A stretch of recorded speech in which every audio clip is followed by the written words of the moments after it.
আসসালামু আলাইকুম ওয়া রাহমাতুল্লাহি ওয়া বারাকাতুহু। দুনিয়া জুড়ে চলছে এক ভয়াবহ যুদ্ধের উত্তেজনা। একদিকে ইরান আর আরেকদিকে ইসরায়েল। মাঝখানে কাঁপছে গোটা মুসলিম উম্মাহ। আকাশে উড়ে বেড়াচ্ছে যুদ্ধবিমান, মাটিতে গড়াচ্ছে নিরীহ মুসলিমদের রক্ত।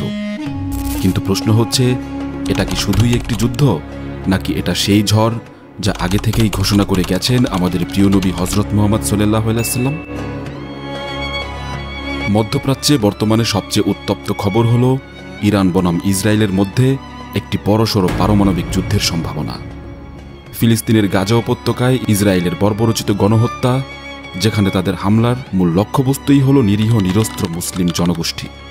তারপর ইরান দূতাবাসে হামলা, আর ইরান থেকে প্রত্যুত্তরে ইসরায়েলকে লক্ষ্য করে ৩০০+ ড্রোন ও ক্ষেপণাস্ত্র নিক্ষেপ। পুরো বিশ্বের দৃষ্টি এখন শুধু এই দুটি দেশের দিকে। এটা শুধুই একটি দেশের লড়াই নয়, এটা এক একটা বিশ্বাস, নীতিমালা, ইতিহাস আর ষড়যন্ত্রের সংঘর্ষ। আমাদের রাসূল সাল্লাল্লাহু আলাইহি ওয়াসাল্লাম বলছেন, অতি দ্রুত তোমরা রোমানদের সাথে, অর্থাৎ বিজ্ঞান ও প্রযুক্তিতে শক্তিধর জাতির সঙ্গে যুদ্ধ করবে। অনেকেই এই হাদিসকে ব্যাখ্যা করেছেন দুনিয়া জুড়ে ইহুদি নাসারাদের আধিপত্যের উদাহরণ হিসেবে। অন্য একটি হাদিসে নবী সাল্লাল্লাহু আলাইহি ওয়াসাল্লাম আরও বলেছেন, তোমরা ইহুদিদের সাথে যুদ্ধ করবে, এমনকি তারা যদি গাছ বা পাথরের আড়ালে লুকায়, তবুও তা বলবে, হে মুসলমান, আমার পেছনে একজন ইহুদি লুকিয়ে আছে, তাকে হত্যা করো। একজন মুসলিম হিসেবে একথা আমাদের অবশ্যই জেনে রাখা উচিত, ইসরায়েল কেবলমাত্র একটি ইহুদি রাষ্ট্র নয়, বরং তারা হলো সেই জাতি, সেই শক্তি যারা যুগে যুগে নবীদের হত্যা করেছে, ফিতনা ছড়িয়েছে এবং পুরো দুনিয়াকে নিজেদের গোলাম বানাতে চেয়েছে। দুনিয়াতে এই ইহুদিরাই বারবার বেইমানি, বিশ্বাসঘাতকতা, মুসলিমদের উপর সকল প্রকার জুলুম, অত্যাচার, আগ্রাসন, যুদ্ধ, বিবাদ সহ সকল প্রকার ফিতনা ফ্যাসাদ সৃষ্টিকারী জাতি। আজ ফিলিস্তিনে যা হচ্ছে তা শুধুমাত্র রাজনৈতিক নয়, এটি শত শত বছর আগের ইসলাম বিরোধী চক্রান্তেরই একটি আধুনিক রূপ। আল আকসা মসজিদে হামলা, গাজায় গণহত্যা, এইসব ঘটনা এটাই প্রমাণ করে যে শত বছর, হাজার বছরেও যে জাতির স্বভাব পরিবর্তন হয়নি, তা আর হবেও না।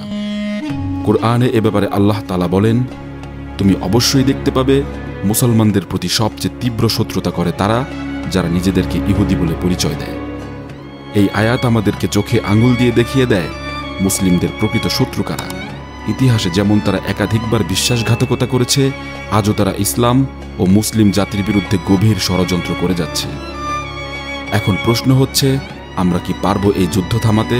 আমরা কি পারবো এই আগ্রাসনের বিরুদ্ধে দাঁড়াতে? উত্তর হচ্ছে, না, পারবো না। কারণ আমাদের হাতে অস্ত্র নেই, আমাদের কাছে যুদ্ধ করার মতো কোনো সামরিক ট্রেনিং নেই। কিন্তু আমাদের হাতে আছে সবচেয়ে বড় অস্ত্র, আর তা হলো তোয়া, ঈমান আর ঐক্য। অন্যায়ের বিরুদ্ধে প্রতিবাদ করার ব্যাপারে আমাদের রাসূল সাল্লাল্লাহু আলাইহি ওয়াসাল্লাম বলছেন, তোমাদের মধ্যে যারা কোনো অন্যায় কাজ হতে দেখে, সে যেন তা নিজ হাতে প্রতিরোধ করে। যদি সে তা না পারে, তাহলে তার কথা দিয়ে নসিহত করে বাধা দিক। আর যদি এতটুকুও না পারে, তাহলে অন্তরে ঘৃণা করুক। আর এটাই হলো ঈমানের সবচেয়ে বড় দুর্বল স্তর। আজ আমাদের মুসলিমদের সবচেয়ে দুর্বলতা হলো আমাদের উম্মাহ আজ নানা দলে বিভক্ত। শিয়া, সুন্নি, আরব, আজম, গালমন্দে আমরা আমাদের মূল্যবান সময়কে নষ্ট করছি। কিন্তু আমাদের নবী সাল্লাল্লাহু আলাইহি ওয়াসাল্লাম কখনোই মুসলিমদের মধ্যে এসব শিয়া সুন্নি নিয়ে বিভক্তি করেননি বা করতে বলেননি।